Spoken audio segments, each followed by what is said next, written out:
before, but if you don't know who I am, my name is Megan and I'm from the Amnesty International group at Royal Holloway. I've been involved with Amnesty International for about 5 years now, running a youth group at my school and running a student group here. And I have to say that this is, without a doubt, the most difficult case I've ever encountered.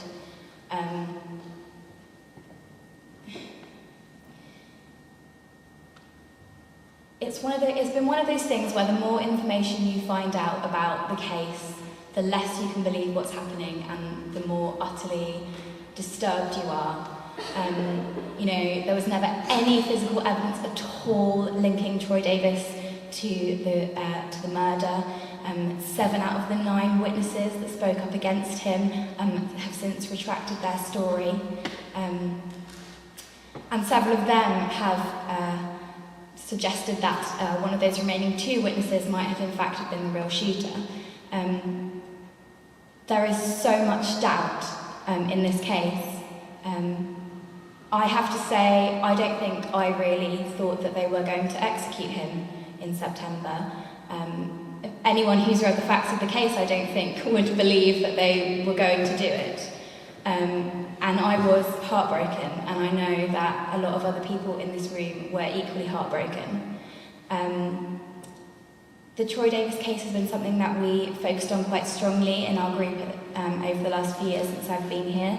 In our first year, we did a photo petition. Over 100 people on campus had their photo taken with Justice for Troy Davis signs. We put up placard signs on grassy areas on campus saying "Don't walk on the grass," with info on the back explaining Troy Davis's case and that he hadn't walked on grass for 20 years because he was in prison. Those of you that came to our Secret Policeman's Ball last year, that was dedicated to Troy Davis, and we collected a lot of signatures, and some of us in the group were involved in a student activist event last year where we ran around London having our photos taken in various landmarks with the Troy Davis signs. So this is really something that has been close to us as a group, and that's why I'm really delighted that Livi organised this, so that we can kind of firstly stand in solidarity with Troy's family. I think it's really great we've got a plan to send photos and a letter to his family so that they know that we did this and that there really are people all over the world standing with them.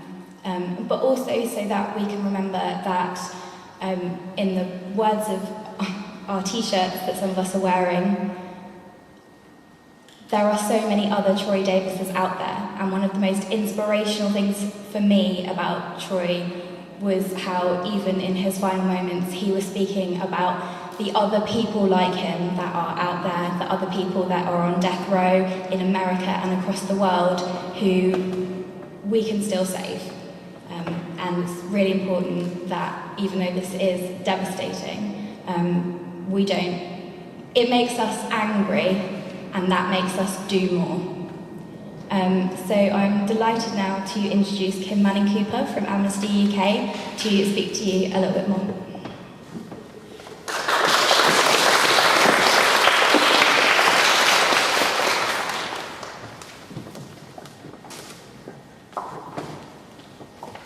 Hi everyone. First of all, I just want to say thank you for asking me to come and speak to you today. It's always such a pleasure and privilege to come and speak to activists who are actually doing the work. We can all sit in our ivory tower of our office in Shoreditch and pump out the reports and the actions, but it's so nice and such a privilege to always come and speak to people who are out campaigning for the issues that we all care so passionately about. And I'm also really pleased to be here because I know that I can speak on behalf of the Davis family when I say thank you for everything that you did for Troy, for everyone that took action, for everyone that wrote him a letter, sent him a card. It really is a massive thank you from the family and from Troy himself. I've worked on Troy's case since 2007 when Amnesty released the report Where is the Justice for Me? I'm the campaign manager for the death penalty campaign at AIUK.